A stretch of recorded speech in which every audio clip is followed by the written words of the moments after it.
à toutes et tous, heureux de vous retrouver pour cette nouvelle édition du journal vidéo de la ville de Visé, avec l'actualité d'un mois d'août, surtout marqué par les commémorations diverses, organisées en hommage à la guerre 14-18.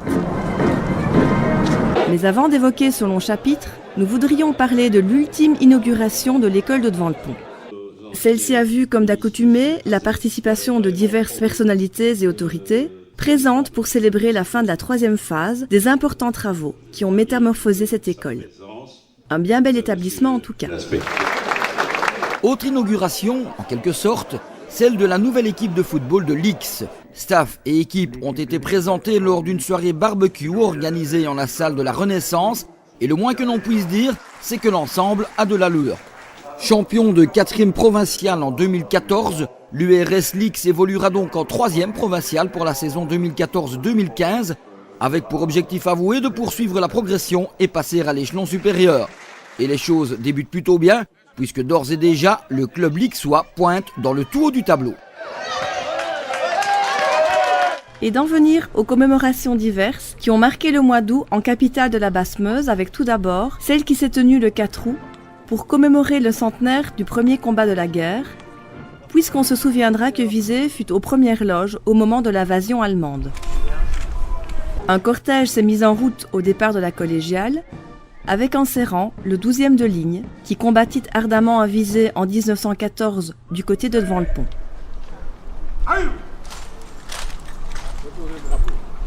Sur cet événement, par ailleurs retransmis en direct sur RTC, on relevait aussi la présence de délégations d'anciens combattants, gendarmes et pompiers, des 3 gildes visétoises en grande tenue, de M. Michel Forêt, gouverneur de la province de Liège, ou encore de nos autorités communales accompagnées de M. Jean-François Sauveau, maire d'Aiguillon, sans oublier le représentant du roi et l'harmonie de la force aérienne.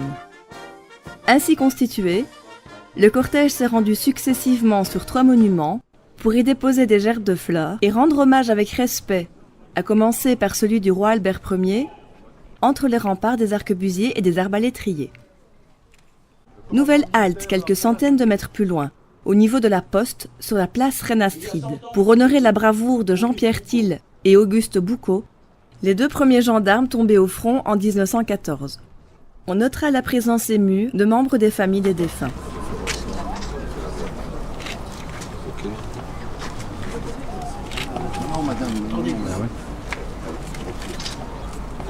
Enfin, la 3e étape était prévue à Devant-le-Pont, avec cette fois un hommage à Louis Mollus et Prosper Van Gastel, membres du 12e régiment de ligne, qui restent inscrits dans l'histoire comme les 2 premiers fantassins belges tombés au combat. On aurait du mal à comprendre qu'on en fasse plus pour son armée. Sans quoi, la guerre aurait été perdue avant même d'avoir commencé. Un autre cortège était constitué le vendredi 15 août, cette fois pour le centenaire de la destruction de Visé, puisque la cité de Loie fut la première ville martyre de la Grande Guerre. Présent aux côtés de nos autorités locales et des 3 gildes, à nouveau représentés par des délégations en grande tenue, on notait les participations de représentants d'autres villes martyres de Belgique, d'un représentant du gouverneur et de l'ambassadeur d'Allemagne.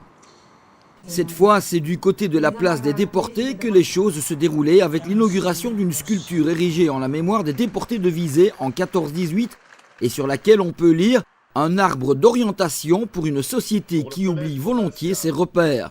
Nous l'avions évoqué le mois dernier alors qu'elle venait d'être mise en place. Cette œuvre intitulée « Ici, là-bas ou ailleurs » est réalisée en acier Corten, un alliage particulier de couleur rouille que son créateur, l'artiste verviétois Serge Gangolf, trouvait la plus appropriée pour cette œuvre. Pour la petite histoire, notons qu'il s'agit là de la seconde œuvre de M. Gangolf à Visé, la première datant de l'après-guerre, le bas-relief qui trône 100 mètres plus bas que l'hôtel de ville. Cette journée du 15 août se terminait sur la place Reine-Astride où des Visétois avaient mis sur pied un spectacle son et lumière, une cérémonie malheureusement un peu gâchée par le mauvais temps qui régnait ce soir-là, mais une belle manière néanmoins de se souvenir de la destruction de la ville par les Allemands.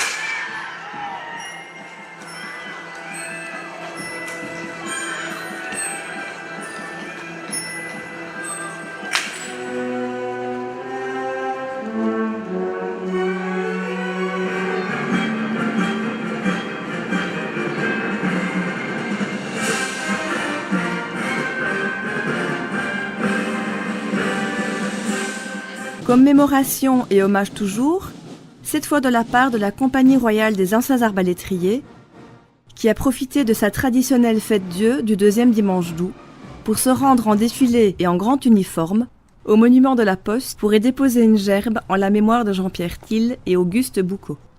De commémoration, il sera encore question en septembre, avec un hommage aux Américains qui, voici 70 ans, ont libéré Visé.